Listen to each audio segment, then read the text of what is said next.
everybody, welcome back. Callan here from Droid Life. So we've got it finally, Droid Bionic. Comes out tomorrow on Verizon. We've all been waiting 9 months to the day almost for this thing to come out. Been through delays, been through drama, been through haters, been through it all.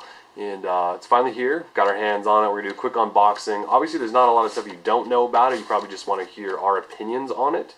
So we will whip through this unboxing quickly, start hammering out, our set of tests, and really walk through what this device is, and if it's worth it. It's worth that steep $299 2-year contract price.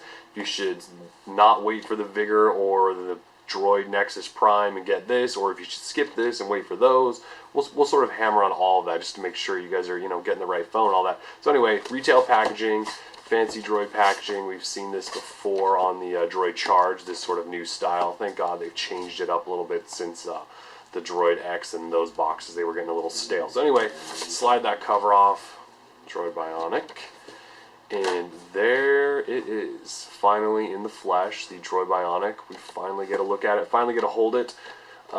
We've held the old version that we saw at CES. We have never actually held the new version, which is also known as the Targa. So there it is.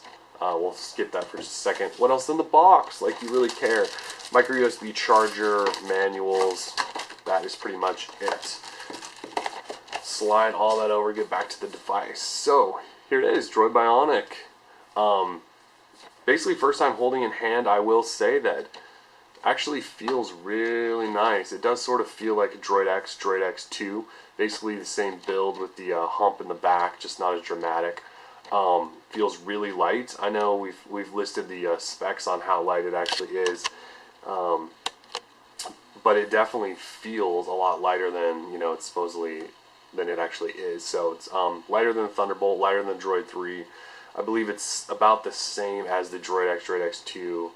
Not lighter than the Droid Charge, but that thing's made of pure plastic, so that's not surprising. Yeah, here it is. So let's do a walkthrough outside, of course, since we now have it in hand. Volume rocker on the right side, nothing else on the bottom.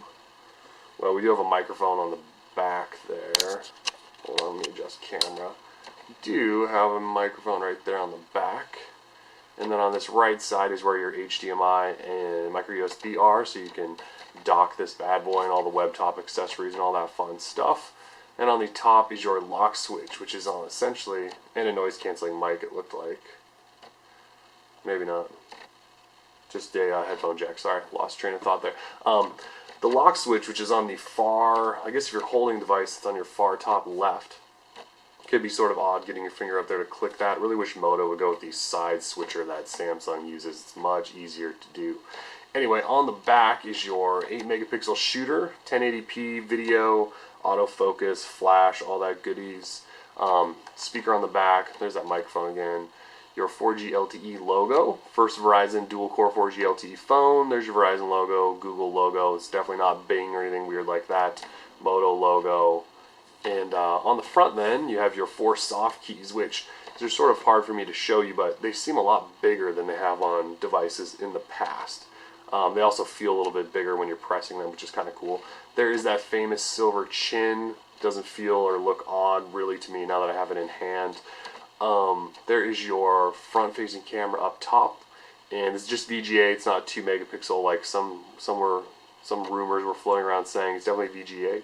So I'm sort of surprised actually they went with that small, but whatever. It's just a front-facing camera.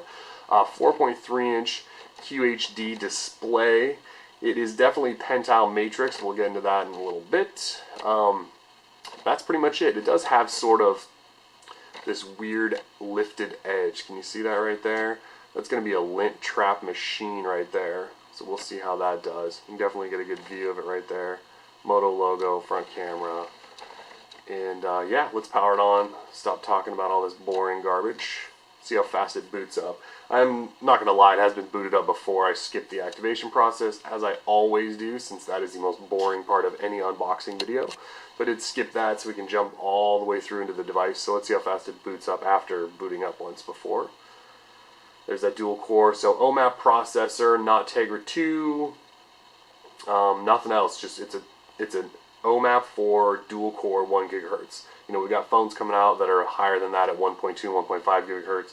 So it's sort of a little surprising that they didn't try to bump that up, but whatever. It'll still be plenty fast. Gig of RAM, bunch of built-in bloatware. Supposed to be fast. Let's see if it really is fast. Alright, so that boot... Oh, there's the droid noise, which they would sort of... It's just sort of silly at this point. Anyway, that was, you know, sort of fast. As you can see, new blur, so new lock screen that we've seen on the Droid 3. And let me just swipe that to unlock. There is your home screen. So this is the exact same blur that you have on the Droid 3. Okay, so there's going to be no differences there. Whipping through home screens, you can see pretty fast. It's keeping up with me. Does it have... Oh, it does have those sweet animations when you flip through and that sort of glare goes across, which we liked from the Droid 3. Pull down menu. You can see if that will focus. Focus, bad boy. Oops. 4G LTE. So I got service here, 4G LTE service. We'll do some speed tests. Not that you haven't seen enough of those already. Not sure I can get close enough to show you that this is pentile. Actually, you can sort of see it there. You see the battery? See the battery, how it's black, jagged, not really straight lines up there? That is your pentile matrix display.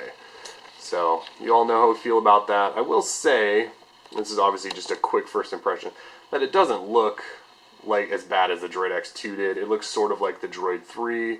I'm sure it's the exact same technology. I'm sure it's not changed. It's probably just because it's a brand new phone and I'm feeling happy about it, but it doesn't look quite as bad. Once we get some real run through, throw some greens on there, some different colors, we'll really be able to tell you that. But so far it looks nice. It's really, really sensitive. You know, it flips through screens, no lag, anything like that. We can jump into the app drawer. You can see it's all just 3D blur. So, actually I want to do one thing before we cut this off. Jump into the camera. Yes, that's fine. It does not like me to press that button. There we go. I just want to see.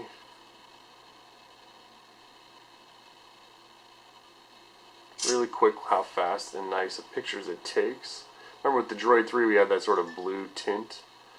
Alright, so that wasn't crazy fast. I don't see a blue tint on there yet. Obviously we'll have some more time to dig through that. Give that a full run through. This is just a quick unboxing.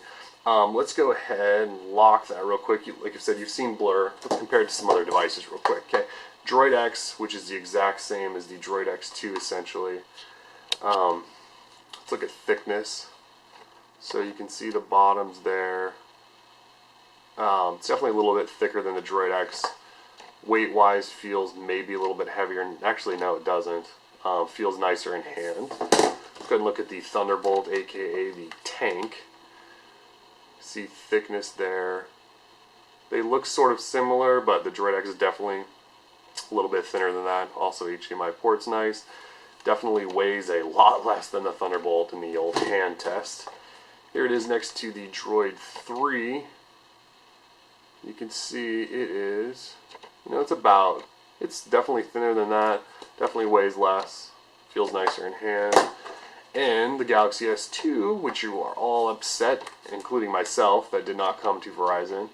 You can see it comes nowhere near being as thin as that, but no device on the planet really does. It's also not lighter, although it doesn't feel dramatically different. It does feel really nice in hand. So, anyway, folks, this is Droid Bionic. Finally got it. I don't even really know what to say. It's been 9 months we've been waiting for this phone to show up. So, it's finally here. Full tests, full walkthrough, full review. Anytime you guys got questions, you want us to check something out, test something, be sure to let us know in the comments. We got it. We're finally here. So let's see if this phone is actually worth all of that wait. A lot of people think it's not. We're gonna decide if it is or not, doing real tests and not just talking about it on paper. So anyway, we're Droid Life. We're out. Droid Bionic. Peace.